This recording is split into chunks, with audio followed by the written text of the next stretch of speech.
Allez, on rembobine et avec vous, Maud Descamps, on va essayer de se souvenir des événements qui ont marqué le 10 août et on va sérieusement remonter dans le temps ce matin parce qu'on retourne en 1539. Exactement. Alors, j'ai une question pour vous, Anissi. Est-ce que vous savez pourquoi le français est la langue officielle de notre pays ?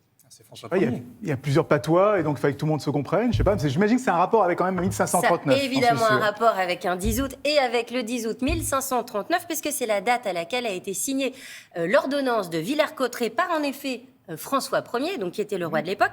Et que dit ce texte ? Eh bien, ce texte donc, que vous voyez dit que le français est désormais la langue officielle de l'administration. Ça permet donc de fixer le français comme la langue officielle dans le pays. Un texte qui est toujours d'actualité, un texte absolument capital. Mais vous allez voir que le célèbre historien Alain Decaux s'intéresse et s'interroge quand même et se dit, est-ce que l'ordonnance de Villers-Cotterêts mérite finalement cette réputation ? Regardez. Ça n'est pas tout à fait vrai, mais disons que c'est une première étape. C'est-à-dire que François Ier a souhaité que les actes, et notamment les actes judiciaires, soient faits dans la langue maternelle de ceux qui habitaient la France. C'est-à-dire dans la région du Nord, c'était le français, la langue parlée par François Ier lui-même. Dans les pays du Sud, c'était la langue d'oc.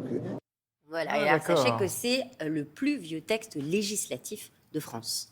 Bien. Oui. Le 10 août marque aussi la découverte d'un médicament, on va dire, capital. Tout à fait. Nous sommes le 10 août 1897. Il y a un jeune chimiste allemand, il s'appelle Félix Hoffmann. On va voir sa photo. Le voici. Ce jeune homme, il a à peine 29 ans, fait une découverte. Il arrive à obtenir de manière synthétique de l'acide acétylsalicylique et qui sera commercialisé quelques temps plus tard sous le nom d'aspirine. Voilà, c'est la naissance de l'aspirine. Mais au départ, et ça vous ne le savez peut-être pas, cet acide, on le retrouve en fait dans la nature, dans l'écorce d'un arbre. Regardez.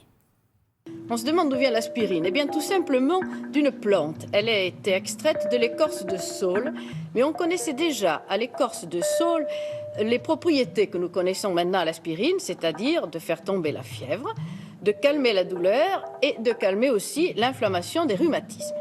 Voilà, pour vos rhumatismes, Anissé, de l'aspirine. On va caresser un arbre, on va manger l'écorce de saule.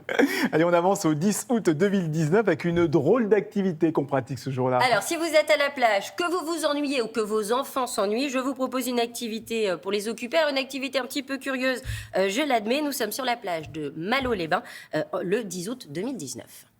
La première course de brouette humaine en France, et oui ça existe, c'était cet après-midi sur la plage de Malo. 1 kilomètre à la force des bras et des jambes, 54 équipes ont bravé le vent.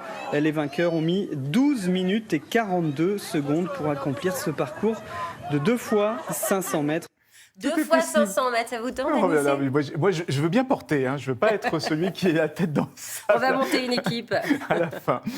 Alors, le 10 août, c'est aussi la journée mondiale du lion. Et oui, journée nécessaire pour rappeler bien à quel point le lion, cet animal, le roi de la savane, est encore menacé aujourd'hui. Le lion qui a inspiré tant d'écrivains, de films, de livres, de dessins animés, de chansons, tout. Et alors pour moi, Le Lion, évidemment, c'est le livre de Joseph Kessel, évidemment classique de la littérature. Joseph Kessel qui s'est d'ailleurs inspiré d'une histoire vraie pour écrire ce livre, une histoire d'amitié donc entre un lion et une petite fille. Ça se passe au Kenya, il raconte. Dans cette réserve où j'ai passé une dizaine de jours et qui sert de lieu d'action à mon livre, l'administrateur avait vraiment trouvé pas un petit lion, mais une petite lionne. Et il l'avait ramenée chez lui, et sa fille, qui avait 5 ans, a été élevée en même temps que la lionne, jusqu'à ce que l'animal eût 5 ans. À ce moment, une compagnie cinématographique est passée par là, et cette bête était célèbre dans tout le Kenya, tellement elle était apprivoisée, tellement elle frayait avec les êtres humains. Le metteur en scène a demandé à l'administrateur de la lui prêter pour le film. Voilà, très belle histoire. Oui, incroyable. Alors, je vous disais que le lion faisait partie des animaux les plus menacés. C'est encore le cas aujourd'hui. Regardez, on va regarder ces chiffres aujourd'hui. Il y a encore dans le monde entre 23 000 et 39 000 individus. C'est vraiment pas énorme. Ce sont les chiffres de l'ONG WWF. Et donc, c'est un animal qui est menacé à la fois par la chasse, mais aussi parce que son habitat se réduit sérieusement. Et donc, malheureusement, le lion fait encore partie donc, de la liste des animaux menacés. Et ce qui est bien dommage, parce que vraiment, il est extrêmement majestueux, cet animal. Enfin, moi, je sais pas, ça fait rêver un peu tout le monde. Hein. Ça symbolise la force, la tranquillité, le calme. En plus, c'est le pépère, hein, parce que c'est les femmes qui chassent et c'est lui qui fait la sieste. Ça vous plaît. Ça, j'aime bien. Et le lion qui a aussi inspiré, vous l'avez dit, hein, c'est les écrivains, il a inspiré les cinéastes, mais il a aussi inspiré des chanteurs. Mais bien sûr, et s'il y a bien une chanson qui nous parle du lion, c'est celle d'Henri Salvador. Le lion est mort. Ce soir, vous allez voir cette archive avec un tout jeune Henri Salvador. Dans la jungle, terrible jungle, le lion est mort ce soir. Tous les hommes tranquilles s'endorment, le lion est mort ce soir. Oui. Alors, karaoké interdit, là, parce qu'il n'y a que Henri Salvador qui est capable de faire cette partie-là parfaitement. Tous les autres vont nous casser les oreilles et amener la pluie un peu plus tôt. Hein. Mais là, vous avez la chanson en tête pour toute la journée et vous pouvez me remercier. Merci beaucoup.